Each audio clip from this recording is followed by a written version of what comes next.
अजामिल उन्हें इस अवस्था में देखकर सहसा मोहित हो गया और काम के वश में हो गया। भगवान ने सत्य ही कहा ना, सत्य भगवान सत्य ही कहे क्या, ध्यायतो विषयापुंसः संगस्तेषु उपजायते। जब आंख से देखोगे तो मन में उसकी इच्छा करोगे, मन में या तो इच्छा करोगे या मन में प्रेम करोगे, घृणा करोगे, नहीं, ये सब ध्यान आंख से होता है। जड़ भरत जी इसलिए नीचे देखते हैं, संसार को देखते ही नहीं है, नीचे देख के चलते हैं, किसी के चेहरा पे भी जड़ भरत नहीं देखते हैं। हमने यहाँ पे बहुत साधु को देखा, बरसाने में एक दो साधु को मैं जानता हूं जो कभी अपना आंख ऊपर नहीं करते हैं, सीधा नीचे देखते रहते हैं और भजन करते रहते हैं। आप बात करोगे तो नीचे देखते रहेंगे, वो आंख ऊपर उठा के देखते ही नहीं है।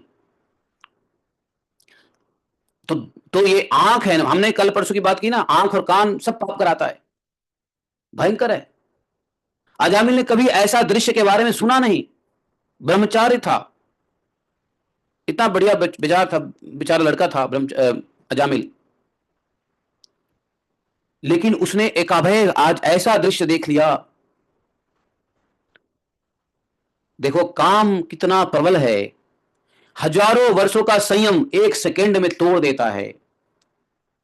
हजारों वर्षों का संयम, उसको कुछ नहीं पता रहता कि मैं किसका पुत्र हूं, मैं क्या हूं, मैं ब्राह्मण हूं, मेरा काम क्या है, मैं किस लिए आया हूं, मैं क्या कर रहा हूं, मैं क्या करता आया हूं, क्या मेरी इज्जत है, क्या मेरी प्रतिष्ठा है, क्या मैं भक्ति है, क्या कुछ नहीं पता चलता।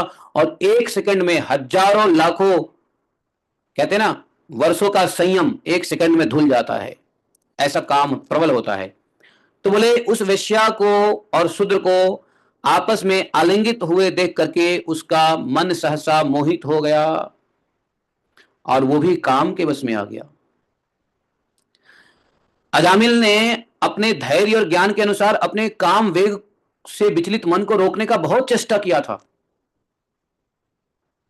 मन को बहुत रोकने की कोशिश किया, लेकिन पूरी शक्ति लगा देने पर भी, अपने ज्ञान शक्ति, बुद्धि शक्ति, तर्क शक्ति का प्रयोग करने के बाद भी अजामिल के मन नहीं रुके, मन रोकने में असमर्थ हो गया।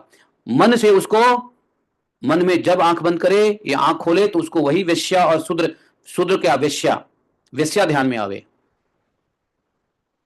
उस वेश्या को निमित्त बनाकर काम पिशाच ने अजामिल के मन को ग्रस लिया, इसकी सदाचार शास्त्र संबंधी चेतना नष्ट हो गई। अब यह मन ही मन उसी वेश्या का चिंतन करने लगा। अब अजामिल कुछ भी करे तो वेश्या